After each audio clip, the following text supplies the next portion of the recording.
కరవమంటే కప్పకు కోపం, విడవమంటే పాముకు కోపం. బేసిక్గా ఇంత పెద్ద సామెత నేను ఎందుకు వాడానంటే, ముగ్గురు తోడేళ్ళు ఉన్న ఇంట్లో అయితే తెలుస్తుంది. అయ్యో సారీ ముగ్గురు తోడి కోడళ్ళు ఉంటే తెలుస్తుంది అనమాట.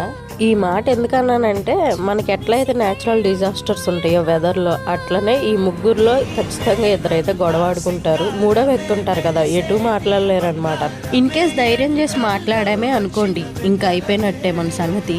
వీళ్ళేమో వాళ్ళంటే ఇష్టం అంటారు, వాళ్ళేమో వీళ్ళంటే ఇష్టం అంటారు అనమాట. ఎవరు వైపు మాట్లాడొద్దు, సైలెంట్ గా రెండు జేబుల్లో రెండు చేతులు పెట్టుకుని సైడ్ అయిపోవాలి. కదంతా విన్నారు కదా, మీరు కూడా రాముడికి సీత ఏమైద్దని అడగకుండా నేను చెప్పింది ట్రూతా కదా అనేది కామెంట్ చేసేయండి. అండ్ ఇంకా వీడియోలోకి వచ్చేస్తే ఏంటంటే, రీసెంట్గా ఇన్స్టాగ్రామ్లో నేనైతే ఒక రీల్ చూసాను అనమాట. దానిలో ఈ గోంగూర ఎండుమిర్చి పచ్చడి చేశారు రోట్లో. చాలా టెంప్టింగ్ అనిపించింది. ఈ రోజుల్లో మిక్సీలో వేసుకోవడానికి ప్రిఫరెన్స్ ఇస్తున్నారు ఏ పచ్చళ్ళైనా. నాకైతే ఎక్కువ టమాటా పచ్చడి అండ్ ఇట్లాంటి పుదీనా గోంగూర ఇట్లాంటివన్నీ రోట్లో నూరుకోవడం అయితే చాలా ఇష్టం. ఎక్కడి నుంచి వచ్చిందో తెలియదు ఆ ఎనర్జీ. పచ్చళ్ళు అంటే మామూలుగా కాదు. సో అదనమాట, సపరేట్గా నేను చెప్పాలా, గోంగూర ఎట్లా చేసినా ఎందులో వేసినా సూపర్ ఉంటుంది అనమాట. ఒకసారి మీరు ఖచ్చితంగా ట్రై చేయండి. ఎవరు డప్పాలు కొట్టుకోకూడదు, కానీ ట్రూలీ పచ్చడి అయితే టేస్ట్ చాలా బాగుంది. ఖచ్చితంగా మీరు ట్రై చేయండి. షార్ట్ అయితే బెడగా అలా లైక్ చేసి వెళ్ళొచ్చుగా.